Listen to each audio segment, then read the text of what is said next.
ফুটবলের প্রতি ভক্তদের আবেগ কি কখনো পরিমাপ করা যায়? কেউ গ্যালারিতে বসে প্রিয় দলের জন্য গলা ফাটান, আবার অনেকেই প্রিয় দলের পতাকায় মুড়িয়ে নেন নিজেকে।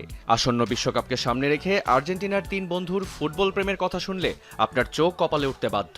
বুয়েন্স এরেস থেকে কানসাস সিটি, প্রায় 17,000 কিলোমিটার পথ। কেবল সাইকেলে চড়ে এক মহাদেশ থেকে অন্য মহাদেশে পাড়ি জমাচ্ছেন তিন ফুটবল প্রাণ। ভিসেন্তে, মিগুয়েল আর ইয়ামান্দু, তিন বন্ধু। গোয়ালিগুয়াচুই থেকে শুরু হওয়া এই দীর্ঘযাত্রায় তাদের সঙ্গী কেবল এক চিলতে আকাশ আর বুক ভরা ফুটবল প্রেম। তারা কোনো বিমানে চড়ে আয়েসে খেলা দেখতে যাচ্ছেন না, কেবল দুটি চাকার উপর ভর করে যাচ্ছেন ঘাম ঝরিয়ে, মাটির গন্ধ মেখে, প্রতিটি মাইলকে ভালোবেসে। কারণ তাদের কাছে যাত্রাটা কেবল গন্তব্যের নয়, যাত্রাটা স্বপ্নের। গ্যালারিতে বসে ডিফেন্ডিং চ্যাম্পিয়ন আর্জেন্টিনাকে সমর্থন দেয়া 2025-এর আগস্টে শুরু হওয়া এই রোমাঞ্চকর মিশন এখন 16টি দেশ পেরিয়ে মেক্সিকোর সীমানায়।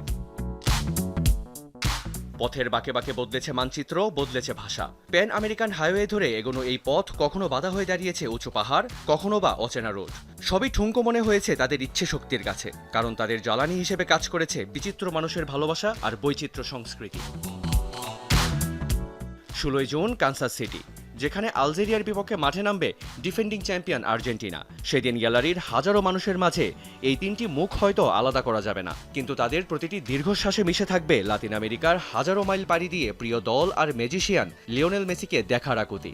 তাদের পায়ের প্রতিটি পেশি সেদিন চিৎকার করে বলবে, ভালোবাসা যদি অদম্য হয় তবে পৃথিবীটাও খুব ছোট হয়ে আসে। ক্লান্তি আছে, সেই সাথে আছে অনিশ্চয়তা, তবে নেই কোনো আক্ষেপ। তাদের চোখের উজ্জ্বলতা বিশ্বকে মনে করিয়ে দিবে, আবেগের যদি সঠিক ডানা থাকে তবে 17,000 কিলোমিটার পথও হার মানে স্বপ্নের কাছে। রিয়ান রাফতি, যমুনা স্পোর্টস।